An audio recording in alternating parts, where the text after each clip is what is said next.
இது நாங்கள் தான், ஃபீனிக்ஸ் டி கம்பெனி. சொல்லும் போதே எப்படி இருக்கு, பார்க்க தான் அவ்வளோ டெரராக இருக்கும். கொஞ்ச நாளுக்கு முன்னாடி இதெல்லாம் எப்படி இருந்துச்சு தெரியுமா?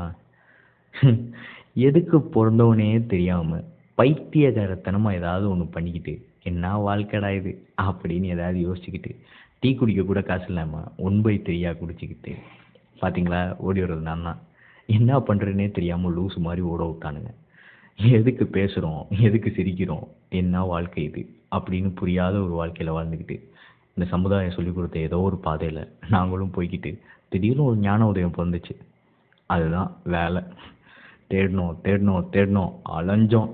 கடைசியில் பார்த்தீங்களா இதுதான் மிச்சம். என்ன பண்ணுறதுனே தெரியாமல் இருந்துக்கிட்டு இருந்த போது தான் ஒரு சின்ன ஞான உதயம். அதுதான் இப்போ வந்துச்சு வேலை. பார்த்தீங்களா, இன்டர்வியூ ஒவ்வொரு கம்பெனியாக ஏறி இறங்கி அழுத்து போனதில்லை. சட்டம் மாற்றிச்சு தவிர எங்கள் புத்தி மாறலை. இன்டர்வியூக்கு போய் அவர் என்ன கேள்வி கேட்குறாருன்னு அவருக்கும் தெரியாமல், எங்களுக்கு என்ன பதில் தெரியும்னு எங்களுக்கும் தெரியாமல் ஏதேதையோ பேசிட்டு, நாங்களும் வேலை கிடைக்கல சார் நன்றி வந்துடுறோம் அப்படின்ட்டு வந்தாச்சு. இவன் தான் ஹெச்ஆர் நம்பாமல் கமிஷன் கொடுத்தாது பாஸ் பண்ணிடலான்ட்டு கமிஷன் மட்டும்தான் கொடுத்தோம். ஆனால் எங்களுக்கு வேலை கிடைக்கல. இதெல்லாம் இருக்கும்போது தாங்க நடந்துச்சு விஷயம்.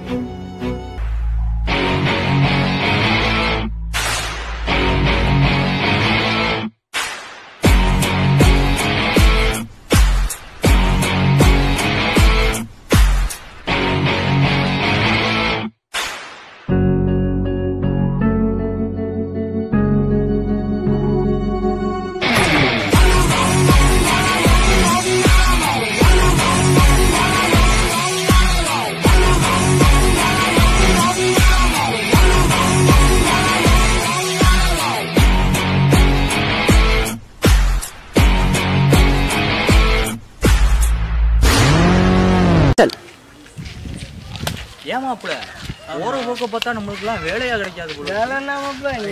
நீ என்ன மாப்பிள்ள, இந்த இந்த இடத்துல நமக்கு வேலையே கிடைக்காது. பேசாம அந்த கைலாசான்னு ஒரு நான் ஆரம்பிச்சிருக்காருல, அப்ப புதுசா இந்த அப்ப புதுசா கூட தீவு, அந்த தீவு தான், அந்த தீவு போயிடலாம். சரி, கவர்மெண்ட் ஜாப் ஏதாவது எழுதுனா? கவர்மெண்ட் ஜாப்லாம் யாரு நமக்குலாம் எப்படி கிடைக்கும் யோசிச்சு பாருங்க. எத்தனை பேர் எழுதுறான், நமக்குலாம் எப்படி கிடைக்கும்?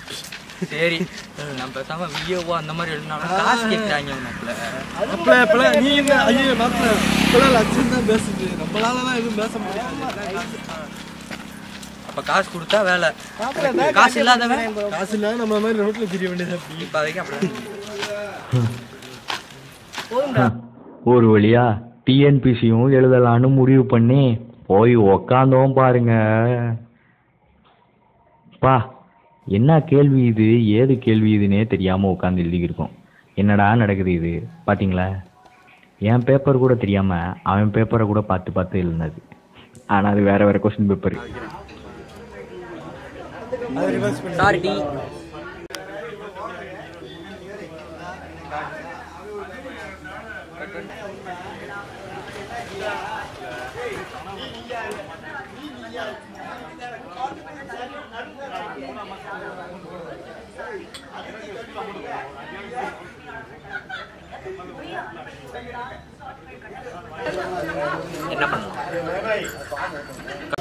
என்ன பண்ணலாம்?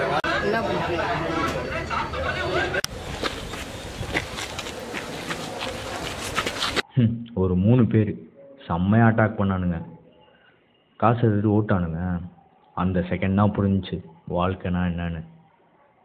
என் பிளானை இன்னொருத்தன்ட்ட சொல்லி அழுத்து போச்சு. அவனும் எனக்கு வேலை தர மாட்டான், எனக்கும் வேலை கிடைக்காது. அன்னைக்கு யோசித்தேன், என் வேலையை நானே முடிவு பண்ணணும்னு. முடிவு பண்ணேன், பிஸ்னஸ் ஆரம்பித்தேன். இப்போது வேற லெவலில்.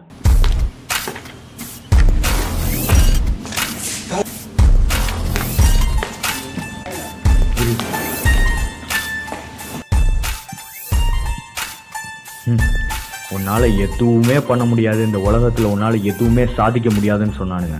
இப்போது நாங்கள் ஒரு கம்பெனியாக ஆரம்பித்து ரன் பண்ணிக்கிருக்கோம். 4 பேருக்கு வேலை கொடுக்குறோம். இதெல்லாம் எதுக்கு, யாருக்காக, எப்படி? நிறையா கேள்வி இருக்குது. இதுக்கெல்லாம் ஒரே கேள்வி எங்ககிட்ட தான் இருக்குது. சும்மா ஒரு ஐடியாவை எடுத்துகிட்டு ஒவ்வொருத்தங்கிட்டே போய் காமிச்சு என் ஐடியான்னு சொல்லிக்கிருக்காதீங்க. உங்கள் ஐடியாவை நீங்களே இம்ப்ளிமெண்ட் பண்ணுங்கள். லைஃப் சிம்பிளாக இருக்கும், சுத்தமாக இருக்கும், சூப்பராக இருக்கும். இதுக்காக ஒரே ஒரு வழி தான். நம்மளால் என்னென்ன முயற்சி செய்ய முடியுமோ செய்யுங்க. இதுக்காக என்ன நடந்தாலும் நம்ம பார்த்துக்கணும். எதுக்காகவும் துணிஞ்சிருக்கணும். ஏன்னா இது நம்ம வாழ்க்கை. நம்ம ஐடியாவை கம்ப்ளீட் பண்ணுங்க. ஒரு பிஸ்னஸ் மேனுக்கு முக்கியமாக இதுதான் வேணும். That's the business spirit. அதைத்தான் நாங்கள் பண்ணுறோம். பார்ப்போம் இனி மாறுதுன்னு.